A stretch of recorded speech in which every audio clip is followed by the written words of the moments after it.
से वीक हो जाता है नेटवर्क। क्या हो जाता है? कितनी दूर से आ रहा है पता है आपको? बहुत दूर से आ रहा है तो वीक हो जाएगा। क्लियर?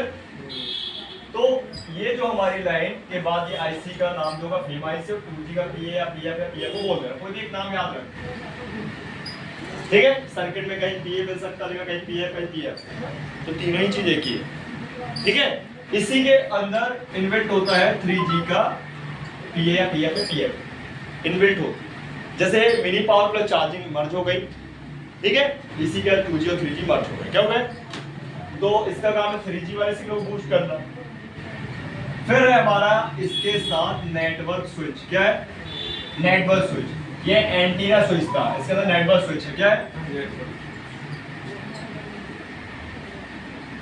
ठीक है, नेटवर्क स्विच मतलब नेटवर्क जो अपने आ गए हैं और जो बूस्ट हो गए हैं उनको सिलेक्ट करना। क्यों? क्योंकि हमारे फोन में या हमारे इंडिया में चलने वाली सिम कौन कौन सी है? जीएसएम है, जीएसएम।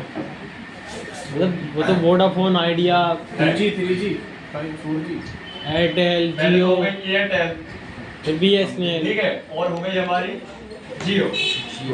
और दो ही समझ लो बस, हो गया। बाकी तो बीआई है तो यूज होता नहीं, क्रेज में नहीं है, बीएसएनएल क्रेज में नहीं है क्या? वो सब लोग क्या यूज एंड थ्रो वाला काम करते हैं, यूज कर लिए फेंक दिया, यूज कर देते। लेकिन जियो की सिम और एयरटेल की सिम देखते हुए कोई नहीं देखेगा, परमानेंट है ना, सब लोग तो समझ लेते हैं। अब एयरटेल हमारी क्या है? जीएसएम। क्या है? जीएसएम। ठीक है, जीएसएम मतलब हमारा एक कम्युनिकेशन सोर्स है। जीएसएम सिम मतलब वह सिम जो हमारे जीएसएम हैंडसेट पे लगी, और जीएसएम हैंडसेट वह मतलब जिसमें जीएसएम सिम है का मतलब मल्टी बैंड में वर्क कर रही है। क्या कर रही है? Multi band. अगर हम देखा जाए तो एयरटेल सिम हमारा 2G 3G 4G 5G multi band होता है। क्या होता है? Multi band. फोन भी मल्टी होना चाहिए। लेकिन अगर बात की जाए जियो की तो ये हमारा क्या है? 4G plus GSM। क्या है? क्योंकि ये चल रहा है हमारा डायरेक्टली 4G और 5G।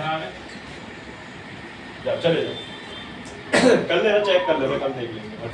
अब मैं बोलूँ CDMA क्यों, तो CDMA GSM का फंडामेंटल समझो पहले। CDMA जो फोन होते हैं ना वो ओनली ऑन होते हैं हमारे CDMA से चला के, जैसे रिलायंस। क्या? रिलायंस।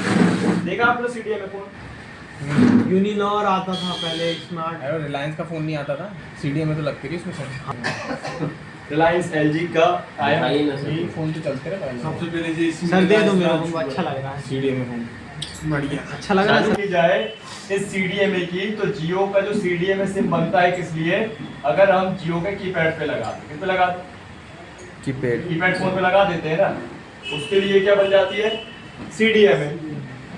और अगर हम इसको लगा दें एंड्रॉइड में, किस पे लगा देते हैं ना, तो ये बन जाती है GSM।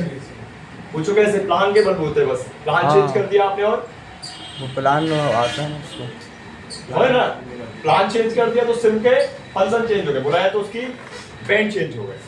वो फर्स्ट में प्राइम वाला डलवाना पड़ता है ना। ठीक है, हाँ।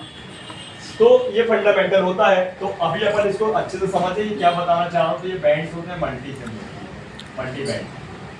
ठीक, क्या बोलेंगे इनको? बैंड बोलेंगे। क्या बोलेंगे? बैंड। अब बोलोगे इससे क्या लेना देना, तो अभी देखो अब भी क्लियर हो जाएगा इससे क्या लेना देना है ना। अब ऐसे बैंड और ऐसी सिम और ऐसे फोन में फंक्शन होता है हमारे, तब जाके सिम चलती है, समझे? तो इसको चलाने के लिए सबसे पहले तो जो हमारा फोन होता है वो दो टाइप का होता है। क्या होता है? दो तरह का। एक होता है हमारा कंट्री बेस्ड और एक होता है ग्लोबल वर्जन। क्या होता है? कंट्री बेस्ड का मतलब क्या? कंट्री में काम करेगा।